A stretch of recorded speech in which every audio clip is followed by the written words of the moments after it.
It was supposed to be the vacation that healed everything. Ocean breeze, family dinners, a cruise across the Caribbean to celebrate the new chapter everyone kept vaguely mentioning. Jordan stood on the deck that first afternoon, the sun soft on his skin, the water below shifting like it couldn't decide which way to move. He looked at his reflection in the glass thinner than before, sharper, honest, finally, but still tired. He hadn't seen most of them in nearly 4 years, not since that Thanksgiving when his father looked him in the eye and said nothing after reading the coming out letter Jordan had left on his plate. Not since his younger brother Ethan texted, "I support you, bro," and then went offline for 2 years. Not since his mother cried, not for him, but for how others would see her. Now they were all here, reunited, on a boat, with nowhere to run. The cruise had been Ethan's idea. He called it a restart. Their parents had agreed, under the condition that it would be about family, not feelings. Jordan knew what that meant. Don't bring it up. Don't bring anyone, and for God's sake, don't wear anything with a rainbow on it. But he came anyway, because even when you're told you don't belong, part of you still wants to be invited. The greetings had been stiff. His mother offered a hug, but with one arm. His father gave a nod, then went back to unpacking sunscreen. Grandma pretended to forget his pronouns, then offered him meatloaf as if that would fix it. Jordan smiled, made jokes, laughed on cue. He told himself it was only a week, 7 days. He could handle it. Ethan, always the golden boy, looked like he stepped out of a catalog, tanned, relaxed, laughing loudly as he helped their father with bags and teased his fiancée. Khloe, in that effortless way that made everyone love him. Khloe was warm, smart, and strangely observant. She looked at Jordan longer than anyone else did. Not unkindly, just like she was waiting for him to speak.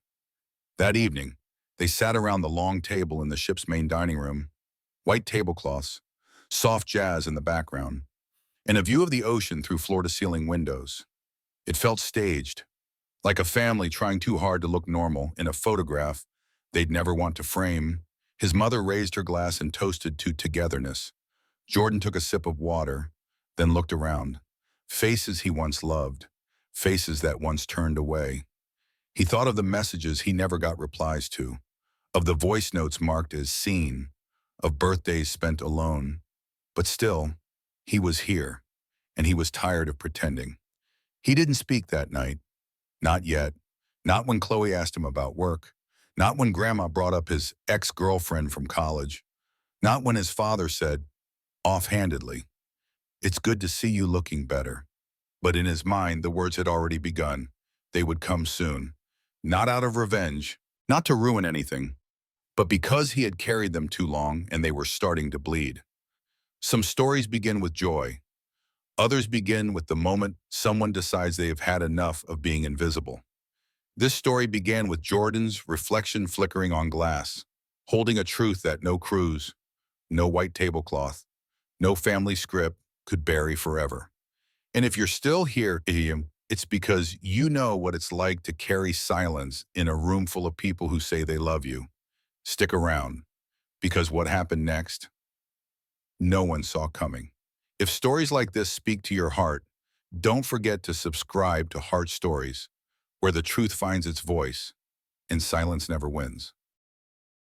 The third night of the cruise, the ocean looked like glass. The ship drifted through a stretch of open sea, far from ports, far from escape. The captain announced calm weather, but Jordan knew storms didn't always come with thunder. That morning, he had walked the deck alone, thinking about timing. When is the right moment to speak the truth? There never is one, just windows. Small cracks in routine where something fragile can slip through. At breakfast, someone had mentioned how quiet he'd been. Grandma asked if he was seeing any girls. His mother smiled too hard. Ethan was too busy laughing with Khloe to notice the tension rising in Jordan's throat. That night, at dinner, the silence was louder than the music. They sat at the same long table, steak knives clinking, wine pouring. Family topics tossed around like beach balls. Cruise excursions. Khloe's job. A funny story about Ethan almost missing the boat. Jordan smiled politely, waiting. Waiting for something to tell him it was okay. Waiting for someone to meet his eyes and say, I see you. No one did. So Jordan breathed in, slow and steady, then spoke.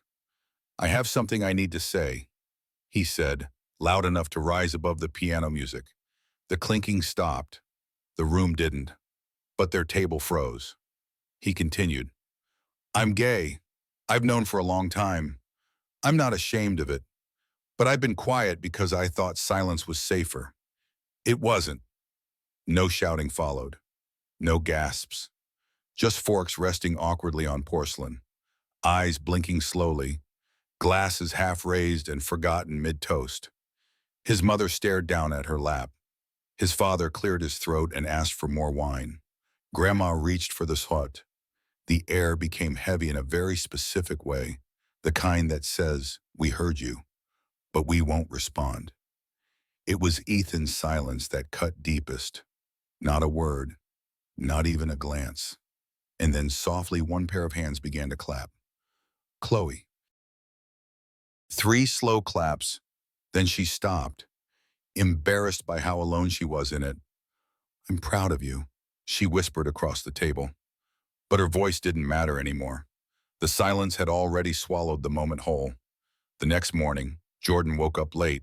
No one knocked on his cabin door. No schedule was left under the handle like the previous days. He checked his phone. A group chat of family updates buzzed with photos from a snorkeling trip. He hadn't been invited to. They had gone without him.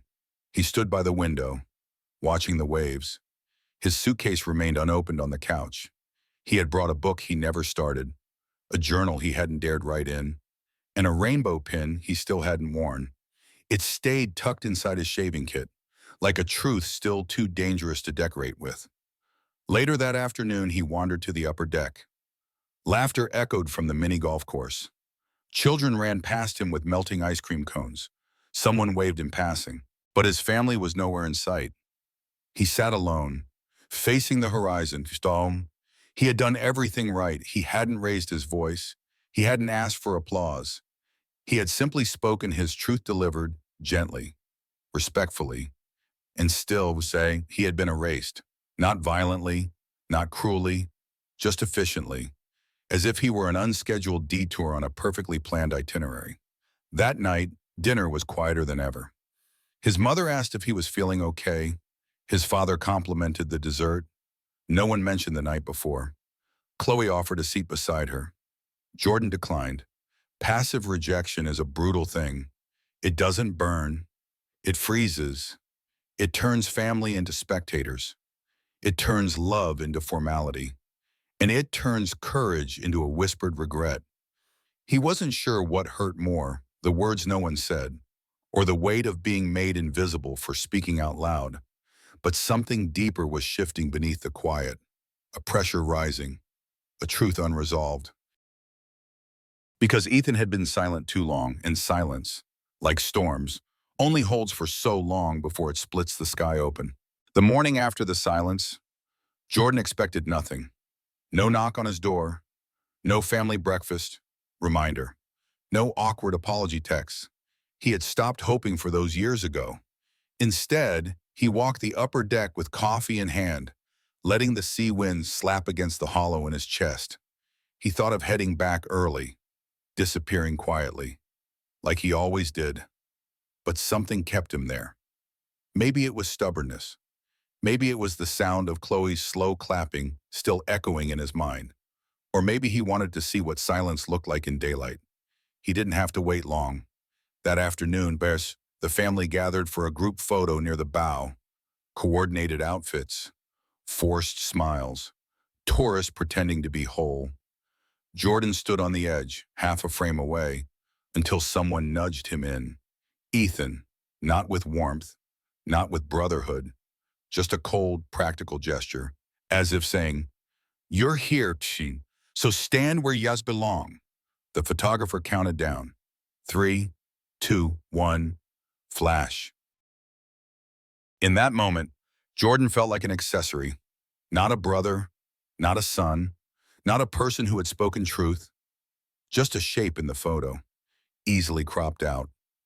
Later that evening, after dinner, Ethan found him alone near the railing. The ship was glowing under strings of golden lights, music playing from the bar below. For a moment, Jordan thought Ethan might finally say something meaningful. He was right, but not in the way he hoped.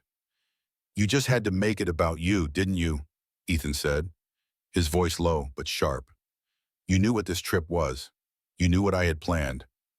Jordan turned, confused. "What are you talking about?" Ethan laughed bitterly. "The proposal, Jordan. I was going to propose to Khloe tomorrow night, on the gala deck. I planned it for months. Mom helped. Dad bought the ring. This trip was for that. And now it's ruined. Because you wanted attention." The words hit harder than expected. Not because they were cruel, but because they came from Ethan, the one who had once told Jordan in middle school, "You and me were the only real team in this family." Jordan didn't answer right away. He looked at the waves, steady and dark. "I didn't know," he said quietly. "And it wasn't about you. It was about me not disappearing again." Ethan scoffed.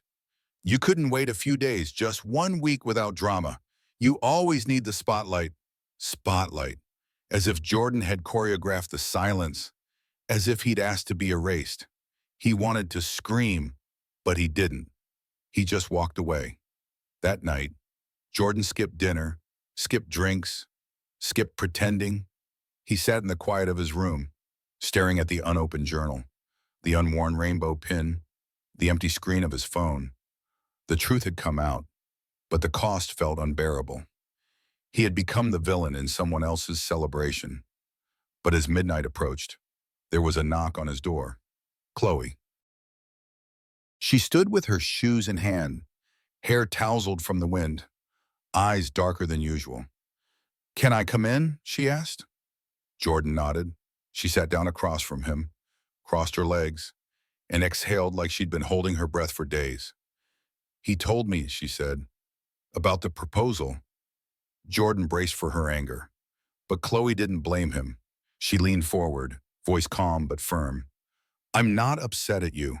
I'm upset that he thinks truth ruins love, that honesty is some kind of threat." Jordan blinked, unsure what to say. Khloe smiled gently. "You didn't ruin the proposal, Jordan. You revealed the cracks before I could say yes." She stood up. "I'm not sure what I'll do tomorrow, but whatever I choose, it won't be because of what you said. It'll be because of how everyone else responded to it." Then she turned to leave, pausing at the door. "Don't leave the cruise early," she said. "Someone needs to stay and be real." And just like that, she was gone, leaving Jordan alone again. But this time, not lonely, because somewhere in the space between rejection and understanding, a small light had appeared. Not bright enough to warm the whole room yet, but enough to remind him he was still here, and someone had noticed. The gala night arrived like a storm dressed in sequins, white suits, long dresses, champagne flutes balanced on careful fingers. The cruise had reached its peak performance. Laughter echoed across the deck. Music hummed like something rehearsed too many times. It was the kind of night built for photographs and permanent smiles. Jordan stood near the back, half in shadow, watching. He wasn't supposed to be there. Ethan had made that clear the night before, words thrown like knives, cutting more than they landed. But Khloe had insisted. "Be there," she had said, simply, "no matter what happens." So Jordan stood under the fairy lights, invisible but present. His fingers toyed with the small rainbow pin now clipped discreetly inside his jacket. Not visible, but not hidden. The string quartet paused. The host tapped the mic, and Ethan stepped forward, flawless in his tuxedo, holding a glass in one hand and something smaller, shinier in the other. He cleared his throat. "I just want to take a moment," he began, "to celebrate not just this vacation, but someone who's made my life better every day." All eyes turned toward Khloe. She smiled tight, unreadable. Jordan watched her shoulders rise, then fall. Ethan continued, voice smooth, calculated. Khloe, you've been the light of my life, and tonight I want to make that official. He dropped to one knee, gasps, phones raised. Chloe's hands trembled as he opened the ring box, and for a moment, everything paused. Then she spoke, quietly, but it was enough. No, the word didn't echo. It sliced. There was no scream, no collapse, just a collective inhale from a crowd that didn't know whether to applaud or vanish. Ethan froze, smile gone, kneeling like a statue chiseled from confusion. Khloe stepped back, gently. I'm sorry, Muslims, she said, voice steady now. I care about you, but I can't marry into this. Whispers spread like wildfire. Jordan tried to move, to disappear. But Khloe turned toward him. Jordan, she said, you didn't ruin anything. Then she looked back at Ethan. What ruins things is when the truth is treated like a threat, when someone's honesty makes a room colder, when being yourself means being erased. She paused, then turned to the stunned crowd. My brother was gay, she said. He came out at 16. My parents told him to leave that night. He moved into a friend's basement. We kept in touch for a while. Then we didn't. 2 years later, he took his own life. He was 19 when gasps turned into stillness. She held up the ring box. I came on this trip thinking maybe I'd finally found a family that understood love. But last night when Jordan spoke the truth and no one spoke back, I saw the same silence that destroyed my brother. She closed the ring box and placed it in Ethan's hands. I won't be part of that kind of family. Then she walked past him, past the cameras, past the shocked relatives, and stood beside Jordan. The string quartet didn't resume. The clinking of glasses didn't return. The party had broken in half, and no one could pretend otherwise. Jordan didn't speak. He didn't have to. Khloe reached for his hand, just for a second, then let go. Not a gesture of romance, a gesture of respect.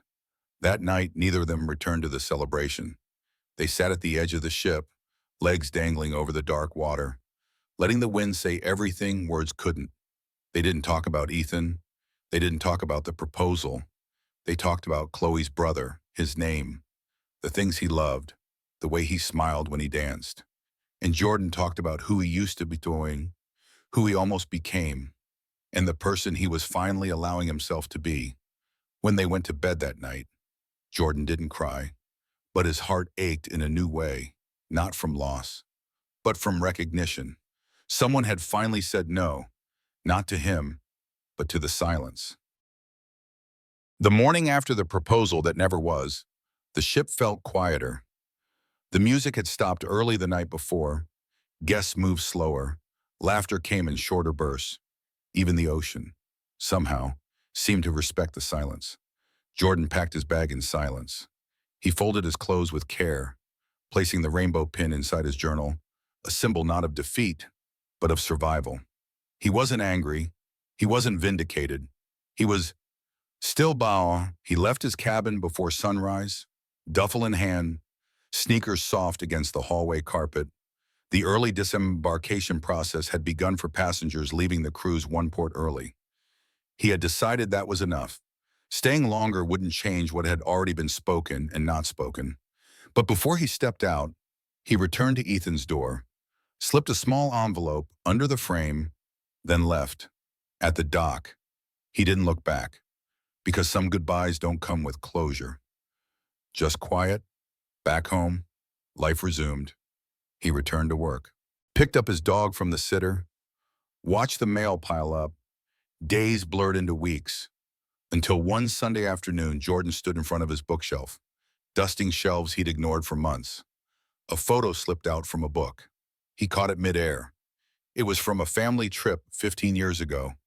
Two boys on a cliffside, posing like superheroes in front of a lighthouse.